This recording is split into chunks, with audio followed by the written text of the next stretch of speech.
Hi, I'm Kelly Jean Pittman, and welcome to Mastering a Resilient Heart intro. Today we're talking about truth number 2. And truth number 2 is one of my favorites. It's self-love. And that is just an incredible thing to focus on, an incredible thing to commit to is that personal self-love, love of self. I mean, just think about it. You get to spend your time and your focus and your commitment on loving beautiful and amazing you. That's what you are. You're incredibly special and unique in this world, and there's nobody else out there like you. You're spectacular. And so, with this self love, what it really is self care. And if you want to understand how important this is, just think about it. Just think it's like, what if the entire world learned how to love themselves and they had this self love? Because what happens is we get so focused on the outside, on what we wear and what our hair looks like and how our makeup is. We have to have the right clothes. We have to walk the right way. We even have to have the right shoes. Some people have handbags and all these other things. It's all about the way we look. But in all actuality, what really matters is what's on the inside. What really matters is our heart.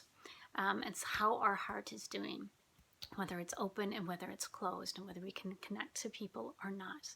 Because if you think about it, think about somebody who's mean or cruel, or think about an argument or how somebody blew up and attacked you, and they might have even blamed you and said everything was your fault as they're angry and they're spitting, and some people can even get aggressive and threaten to hit. All that is coming from the inside. That is all coming from the heart. It's a heart full of fear. It's a heart that's got many blocks. It's a heart that has many walls. And they're blaming other people for how they feel. But the fact is, we are all in charge of ourselves. We are all in charge of our emotions and feelings.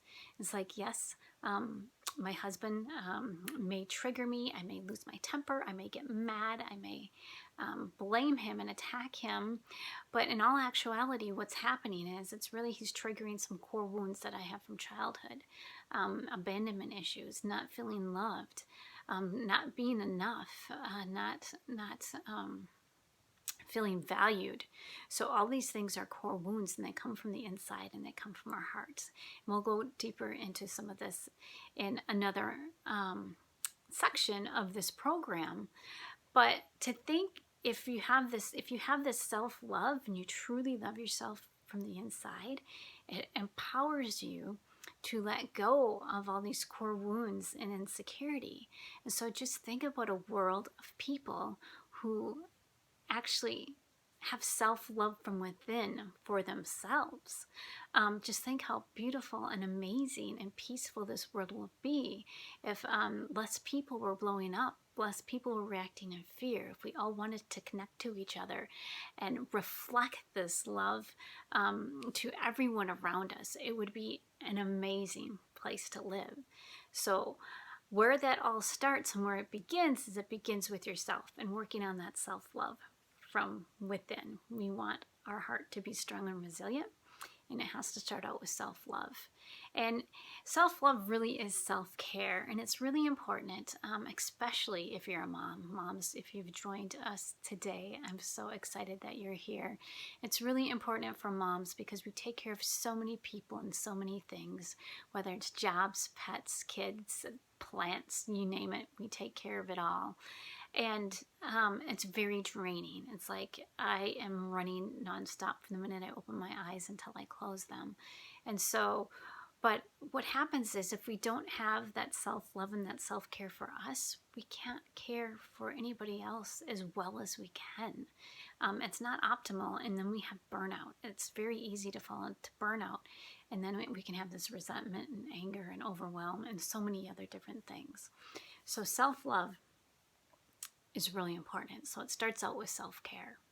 And so when we're talking about self-care, one of the most important things that we need to understand is to take care of our body, soul, and mind, is that we have to understand that our brain, right up here, is kind of the master controller of our body.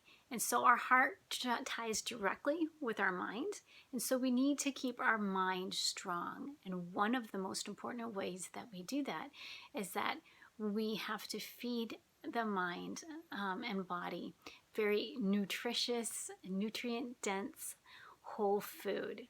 Okay, so we're talking about real food, not stuff that comes in a box. We're talking about real vegetables and fruit and meat. So that's what whole food is considered. And it's kind of, truth be told, your grandma was right. We are what we eat. And so what you really want to focus on, the easiest thing to do, I could do a whole 12-week course just on nutrition. And actually, I am putting together a course on nutrition. For those of you that are interested, please sign up at kellyjeanpittman.com for a newsletter, because I will announce that there. But for right now, your action item is to just write down whole food. So it's fruits, vegetables, and meats. And what you really want to do is you want to minimize your sugar and you want to minimize your carbs. And your carbs typically come from processed grains.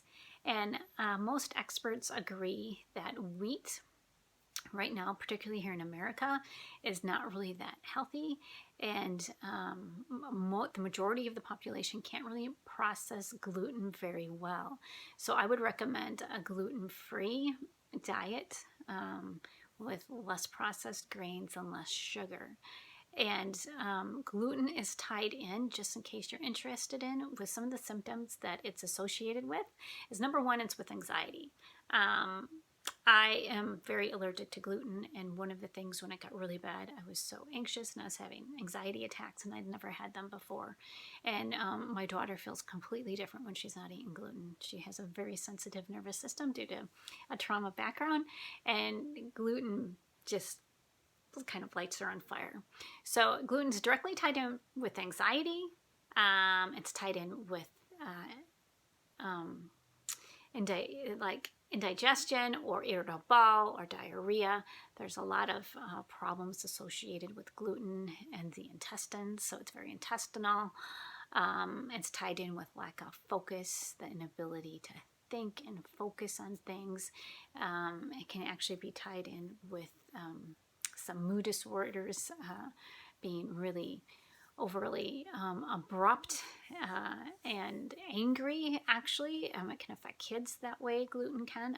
We've heard many stories where kids have gone off of gluten. They're not oppositional anymore. So there's lots of different things. Inflammation is huge with gluten. It causes a lot of inflammation within the body. So those are just a few things that gluten's associated with. So if you struggle with any one of those migraines, gluten is totally tied in with migraines as well. There's many different things. So if you're struggling with any one of those things, I'd recommend deleting wheat products and going gluten-free. So that is number one of our self-care. We really want a whole food, nutritious diet. So on your action plan, write that down, because that's number one.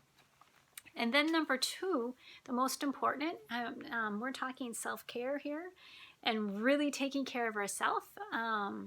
And self-care we're not really talking about that glass of wine and that binge watching and that going shopping or eating a tub of ice cream.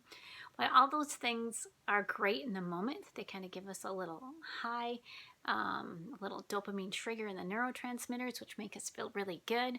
But they're really self-sabotage. They're not really building a strong heart, body, mind, or soul. They're kind of used as escapes. So when we're talking about self-love here, we're really looking at things that are going to build a strong mind and a strong heart. And that's what we really want. So number two in self-care, we really want to look at our sleep. We really need sleep. In fact, adult needs about 7 to 8 hours of sleep, and you want it uninterrupted sleep, because you really want to get into that deep, deep sleep. Because when we go into deep sleep, that's where our brain detoxes in this deep sleep from the day. All sorts of toxins get detoxed and thoughts get organized, and there's a whole process that's very necessary.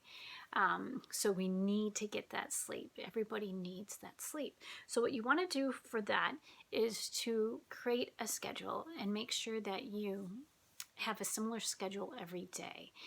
Your schedule should not fluctuate in extremes. That makes it much harder to get regular sleep if you do that.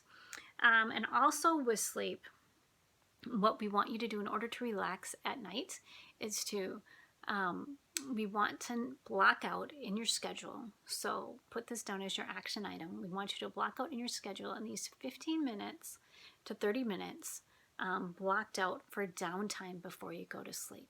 And this should be used for prayer, reflection, journaling, writing down a gratitude list, maybe a little reading, some you time just for use where you can kind of get refreshed, you can get relaxed.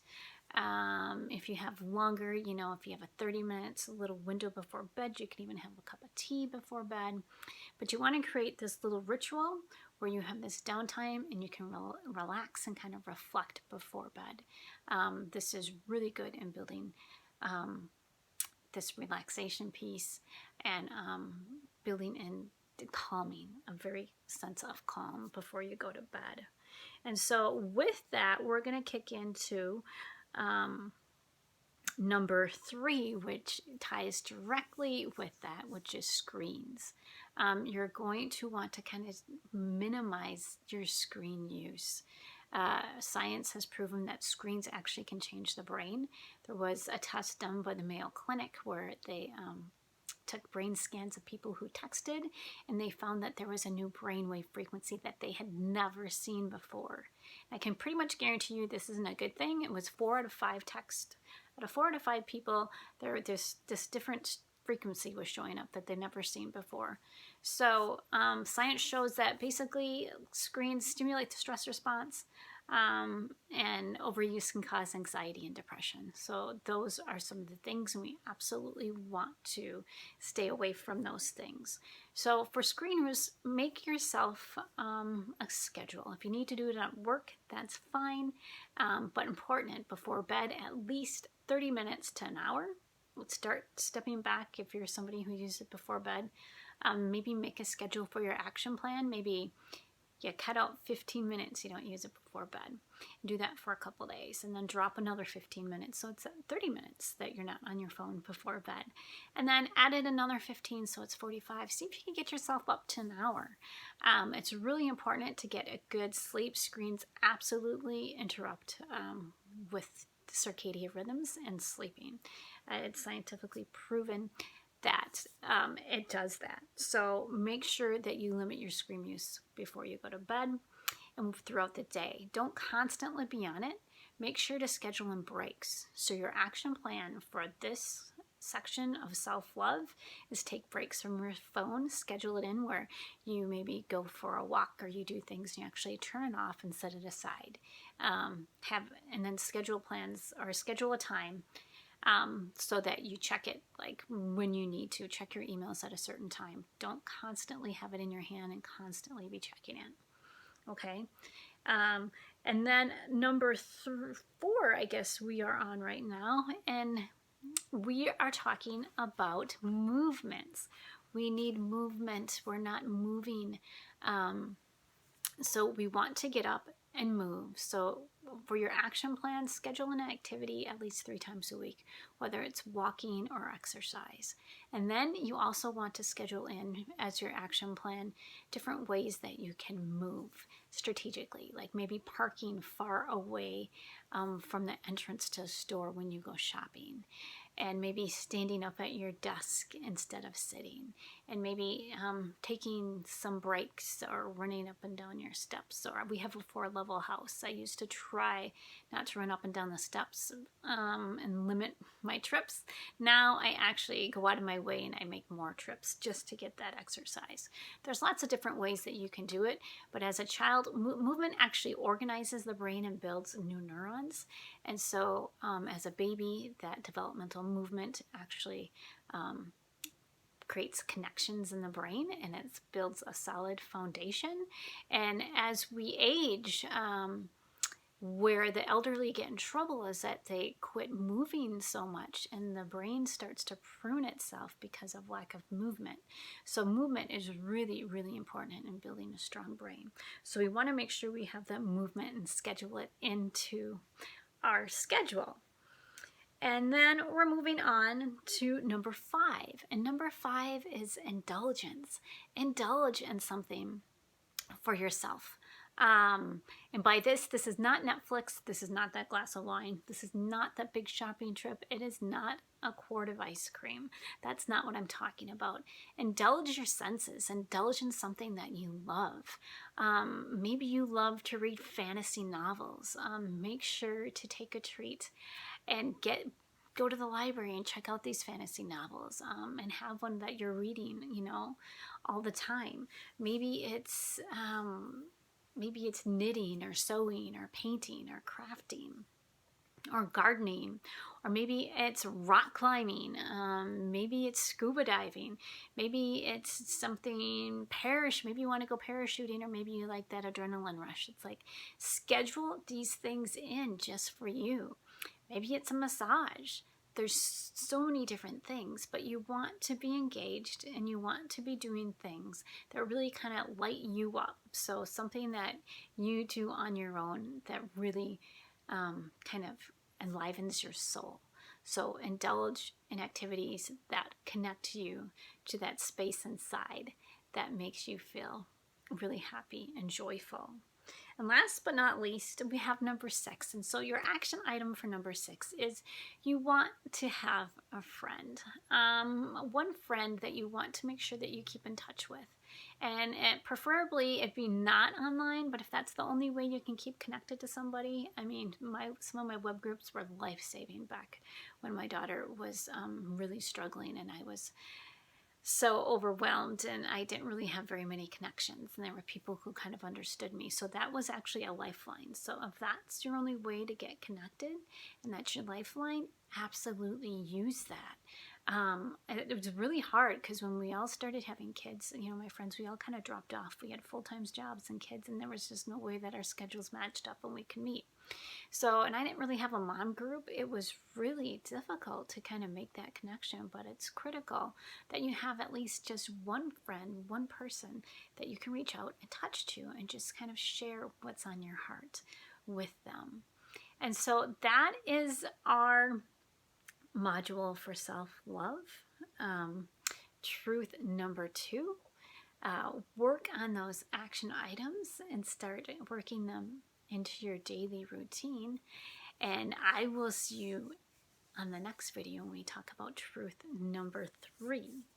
So let your light shine through your beautiful heart, and I'll see you next time. Thank you.